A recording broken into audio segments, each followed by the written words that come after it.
누가복음 제16장 말씀입니다. 누가복음 제16장 19절부터 26절까지 보려고 합니다. 찾으셨으면 우리 같이 한 목소리로 읽겠습니다. 시작. 한 부자가 있어 자색 옷과 고운 베옷을 입고 날마다 호화롭게 즐기더라. 그런데 나사로라 이름하는 한 거지가 헌데 투성이로 그의 대문 앞에 버려진 채 그 부자의 상에서 떨어지는 것으로 배불리려 하매 심지어 개들이 와서 그 헌데를 핥더라. 이에 그 거지가 죽어 천사들에게 받들려 아브라함의 품에 들어가고 부자도 죽어 장사되매 그가 음부에서 고통 중에 눈을 들어 멀리 아브라함과 그의 품에 있는 나사로를 보고 불러 이르되 아버지 아브라함이여 나를 긍휼히 여기사 나사로를 보내어 그 손가락 끝에 물을 찍어 내 혀를 서늘하게 하소서. 내가 이 불꽃 가운데서 괴로워하나이다. 아브라함이 이르되 예, 너는 살았을 때에 좋은 것을 받았고 나사로는 고난을 받았으니 이것을 기억하라. 이제 그는 여기서 위로를 받고 너는 괴로움을 받느니라. 그뿐 아니라 너희와 우리 사이에 큰 구렁텅이가 놓여 있어 여기서 너에게 건너가고자 하되 갈 수 없고 거기서 우리에게 건너올 수도 없게 하였느니라. 아멘, 아멘. 25절 중간에 보면 이것을 기억하라 하는 말씀이 있습니다. 기억하라. 우리들이 이미 알고 있는 말씀이라는 것이죠. 우리가 이미 들은 것입니다. 이 내용도 역시 우리가 너무 잘 아는 말씀이고요. 우리에게 하나님께서 날마다 기대하시는 성도의 삶에 대한 도전을, 인도하심을 주는 그런 말씀입니다. 어떤 삶을 살고 있습니까? 고린도후서 6장 15절 말씀에 보면 그리스도와 벨리알이 어찌 조화되며, 그러니까 조화될 수 없다는 말입니다. 그리스도와 벨리알이라고 주목되어진 이 두 이름 뒤에는 믿는 자와 믿지 않는 자, 하나님의 성전과 우상, 이렇게 대립되는 단어들이 반복되어져서 나오는 것을 볼 수가 있습니다. 그런데 우리 번역 성경에는 그렇게 번역이 되지 않았지만은 히브리어로 기록된 구약 성경을 가장 근접하게 원문에 가깝게 번역했다라고 하는 킹 제임스 버전에 보면은 여기 나오는 이 벨리알이라고 하는 단어가 16번 구약 성경에 나오는데요. 벨리알이라고 하는 존재가 나오는 것이 아니라 벨리알의 자손들, 벨리알의 자녀들, 벨리알의 아들과 딸들의 개념으로 나오는 것을 볼 수가 있습니다. 벨리알은 이 마귀의 또 다른 이름입니다. 그리고 거기에서 확장된 것이 바알일 수도 있고요. 많은 뿌리를 가진 단어들이 나오는데 대체로 하나님의 백성들을 유혹하고 하나님을 바라볼 수 없도록 현혹하는 마귀의 일들을 하고 있는 사람들, 벨리알의 자손들이라 이렇게 표현하고 있습니다. 벨리알은 마귀의 정체를 가지고 있으나 보이는 것은 참 아름다운 모습을 띄었다라고 그렇게 전승되고 있습니다. 아름다운 것은 우리가 참 귀한 것으로 생각합니다. 누구나 다 좋아하죠. 세상의 아름다움의 기준이 어디에 있고 행복의 기준이 어디에 있고 참 좋다라고 하는 기준이 어디에 있는지 우리는 오늘 본문 말씀을 통하여서 어떠한 아름다움을 가져야 될지를 함께 묵상하고 그 아름다움을 위하여서 기도해 보려고 합니다. 우리 너무나 잘 아는 그 기준을 하나 정해 볼게요. 세상에서는 아름다울 수 있으나 하나님 앞에서는 부패한 모습으로 살아가는 것도 있습니다. 세상에서는 보잘것없으나 불쾌할 정도로 보잘것없고 피하고 싶으나 하나님 앞에서는 아름다운 모습이 있습니다. 오늘 등장하는 두 인물에 대하여서 그것을 설명해 보려고 합니다. 부자의 모습을 보죠. 부자는 이렇게 설명이 되어집니다. 그는 부자였고 자색 옷을 입었고 그리고 고운 베옷을 입었고 날마다 호화로운 잔치, 날마다 호화롭게 살았던 사람으로 표현됩니다. 이 가운데 우리가 싫어하는 단어는 없죠. 다 좋아하는 단어입니다. 어쩌면 이 세상 사람들이 다 이것을 향해서 지금도 물불 가리지 아니하고 뛰는 그러한 목적지이기도 합니다. 그런데 계시록 3장 17절 말씀에 보면은 네가 말하기를 나는 부자라 부요하여 부족한 것이 없다. 그렇지만 내 곤고한 것과 가련한 것과 가난한 것과 눈먼 것과 벌거벗은 것을 알지 못한다라고 예민하게 그렇게 정확하게 지적을 해주고 있습니다. 세상이 닮아가고 추구하고 아름답다 말하는 그것을 잡으려고 뛰는 동안에 정작 너의 채워져야 될 아름다운 텅 비어 있구나 하는 질책의 말씀입니다. 우리는 참으로 이 경제 발전에 만족스럽고 세계 10대 강국을 자랑하며 원조받던 나라에서 원조하는 나라가 된 그 현실 속에 살아가고 있습니다. 정말 우리의 영혼마저도 그렇게 풍요로운 삶을 살고 있는가 하는 것을 생각하게 하는 부분입니다.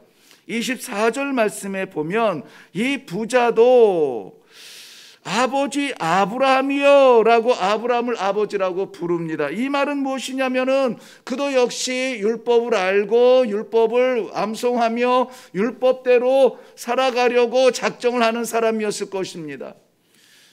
안식일마다 모여서 부자이니까는 더욱 앞자리에 앉았겠죠. 그리고 자색 옷을 입었으니까 환영받았겠죠. 그러한 자리에서 율법의 강론을 듣고 혹은 때로는 그것을 간증하기도 했을 것입니다. 성경에 나오지 않아서 좀 두려운 말씀이지만 그러나 여전히 사람들의 주목을 받는 그러한 삶을 살았습니다. 그런데 율법대로 살지 못했다는 것이죠.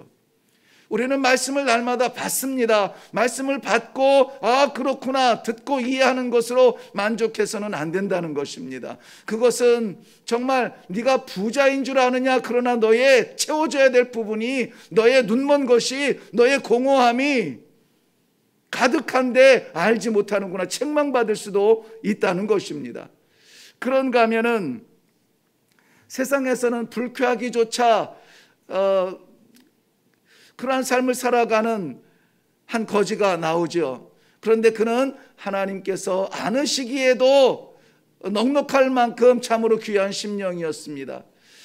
그를 표현하는 단어들을 보면 그는 나사로라는 사람인데 거지였고 몸은 헌데투성이고 버려진 채 아무도 관심을 갖지 않는 소외된 곳에 있었고 주인의 상에서 주인이 아니죠. 부자의 상에서 떨어지는 것으로 배를 채우려고 해도 바로 이어서 나오는 말이 뭐냐면 개들이 와서 그 헌대를 핥더라. 이건 우리 애완견의 개념이 아니라는 거 너무 잘 아시죠. 개들이 와서 핥았다는 이 개라고 하는 것은 상종하지 못할 존재들에 대하여서 표현하는 유대인들의 문학적 표현입니다. 그런데 그들이 와서 그 헌대를 핥더라. 아무도 보살피지 아니하는 비참한 모습으로 표현이 됩니다. 아무도 이러한 자리에 있고 싶지 않을 것이고 이러한 삶은 내 것이 아니라고 다 고개를 절레절레 할 겁니다. 그런데 그러한 모습이 아브라함의 품에 안길 뿐만이 아니라 천사들의 도움을 받습니다. 우리의 관점에서는 다르게 하나님은 다른 관점으로 이 거지를 보는 것 같아요. 자, 이 부자와 거지 나사로. 부자는 끝까지 이름을 소개하지 않습니다. 그저 그렇게 살아가는 사람들, 무사람들에 대한 그 대표적인 존재로 나타납니다. 그런데 이 거지는 아무도 기억하지 않는데 하나님의 성경에는 나사로라고 기억하고 있습니다. 둘 다 죽습니다. 끝날 것 같지 않았던 부자의 화려한 잔치도 끝나고 끝날 것 같지 않았던 고통의 나날들 그 헌대가 끝나고 둘 다 죽습니다. 근데 나사로의 죽음은 그저 거지가 죽어 이렇게 표현이 됩니다. 부자의 죽음은 부자가 죽어 장사되매. 뭔가 다른 부분이 있죠. 거지는 무명인들이 던져지고 묻혀질 그러한 땅에 아마 성경에 표현은 하지 않았지만 우리가 알고 있는 예루살렘 성 밖에 아골골짝 그 어둠에 좀 던져졌겠죠. 그리고 부자의 장례식은 아마 화려하게 치러져서 온 동네에 잔치가 되었을 것입니다. 그리고 사람들은 그의 화려했던 과거의 그 잔치 베풀었던 잔치와 그의 삶에 대하여서 이야기했을 것입니다. 그런데 그 부자의 현실에 대하여서는 말하지 않았을 것입니다. 나사로는 죽어서 천사의 수종을 받고 아브라함의 품에 안겼어요. 부자는 죽어서 고통 중에 물 한 방울 없는 찾지 못하고 얻지 못하는 그런 가운데 던져졌습니다. 문제는 그렇게 보여지는 지금 현실이 문제가 아니라 그것이 영원하다는 것입니다. 그것이 영원하다는 것이에요. 바뀌어질 수 없고 건너갈 수 없고 건너올 수 없는 영원한 상태라는 것입니다. 저는 이것이 두렵기도 하고 이것이 너무나 감사하기도 해요. 세상에서 무명으로 살며 세상에서 얼마 전에 저는 그 새로 우리 교회에 등록한 새 가족과 함께 잠시 이야기를 나누었습니다. 교회라고 하는 것을 평생에 처음 와보는 그야말로 새로운 삶의 기대를 가지고 신앙생활을 시작하는 성도였습니다. 그런데 그분의 마음과 저의 마음 뜻이 아니라 저의 안내가 하나가 된 부분이 있었습니다. 믿지 않았으면 참 편한 삶을 살았을 터인데 믿음으로 말미암아 많은 불편함이 시작되었죠. 우리 153 성경 읽기 우리 새 가족도 예외가 없이 같이 하거든요. 새벽 예배도 계속 보내주어서 듣게 하거든요. 전에 같으면 그런 시간에 좀 더 쉬고 굉장히 열심히 일하는 자매인데 좀 더 열심히 그 시간만 있으면은 좀 쉬고 아니면은 조금 더 향상시키고 삶의 질을 향상시키고 그것을 위하여서 애쓸 그러한 때인데 예수를 믿기 때문에 믿는 것 때문에 이제는 믿음을 위하여서 시간을 들여야 되고 또 안 읽어도 됐을 법한 그 성경 66권이라는 책을 읽어야 되고 이런 부담감들이 있다는 것입니다. 예수 믿고 나서 겪는 어려움들이 있다는 것입니다. 이것이 복이라는 것을, 이것이 행복이고 이것이 영원한 누구도 빼앗을 수 없는 복이라는 것을 어떻게 하면 전달할 수 있을까? 어떻게 하면 나눌 수 있을까? 이러한 것들에 대하여서 좀 마음을 간절하게 기도한 그러한 시간이었습니다. 사랑하는 성도 여러분, 지금 우리가 영원할 것 같은 것이 사실 영원하지 않습니다. 그런데 영원하지 않을 것 같은 눈에 보이지 않은 그것이 영원하다면 우리는 무엇을 잡아야 할까요? 그 죽음은 복이 될 수도 있고 죽음은 두려움이 될 수도 있습니다. 누구에게는 교차로가 되고 누구에게는 건널목이 된다고 하죠. 죽음은 종착역이 아니라 죽음은 쉼표라고 하죠. 우리 모두 다 죽습니다. 육신은 다 끝납니다. 우리가 지금 누리고 보고 만지고 즐기고 갖고 있는 그 모든 것들은 다 끝납니다. 그런데 그 이후에 한번 죽는 것은 사람에게 정하신 것이요 그 후에는 심판이 있으리니 그게 중요한 거예요. 그것이 중요합니다. 오늘 본문에서 말씀드리는 것은 이 부자가 호화롭게 살았다는 것이 잘못이 아닙니다.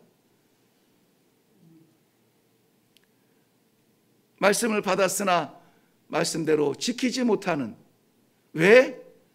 호화롭게 사느라, 그것을 셈하느라, 그것을 붙잡느라, 그것을 지키느라 우리의 이웃들을 바라보지 못했던 그러한 모습에 대하여서 질책하고 있는 것입니다. 우리도 역시 그러한 꿈을 가지고 있습니다. 살아서 많은 것을 가지고 날마다 호화롭게 살기를 원합니다. 근데 성경은 그의 모습이 물 한 방울 얻지 못하는 음부의 고통 중에 있다라고 말하고 있습니다. 결핍을 모르고 부족함을 몰랐던 그 삶 이후에 음부의 삶은 영원한 궁핍으로 추락하고 맙니다. 상에서 떨어진 부스러기 조각도 없었던 나사로는 죽음 후에 영원한 풍요를 누리고 있습니다. 드러나지 않은 부자의 이름에는 무엇일까 관심도 없습니다. 그런데 드러난 거지의 이름 나사로는 너무나 마음에 새겨집니다. 나사로, 여호와의 은혜를 입은 자. 오늘도 우리가 살아가는 모습이 빈부, 강약, 건강할 수 있고 병들 수 있고 높은 데 있을 수 있고 낮은 데 처할 수 있습니다. 그런데 우리는 여호와의 은혜 가운데 사는 삶을 살아야 영혼을 소망할 수가 있게 되는 것입니다. 간절한 것은 오랜 세월 많은 것을 들으며 믿음을 가졌다고 말하지만 그런 삶을 살지 못하는 안타까움들을 볼 때에 간절한 기도가 되어집니다. 25절 말씀에 너는 살았을 때에 존재했을 때에, 지금 우리는 살아있는 이 상태에서 이 말씀을 받습니다. 그렇다면은 이것은 기회일 수가 있어요. 삶을 누리는 기회가 아니라 하나님 앞에 어떠한 모습으로 나아갈 것인가에 대한 기회, 주신 말씀을 어떻게 살 것인가에 대한 기회, 나를 채울 것인가, 이웃을 채울 것인가, 내 배를 채울 것인가, 알지 못하는 영혼들의 복음을 채울 것인가, 우리의 길은 정해져야 합니다. 마태복음 13장 30절 말씀에는 예수님께서 둘 다 추수할 때까지 그냥 두어라. 그래서 공존하는 겁니다.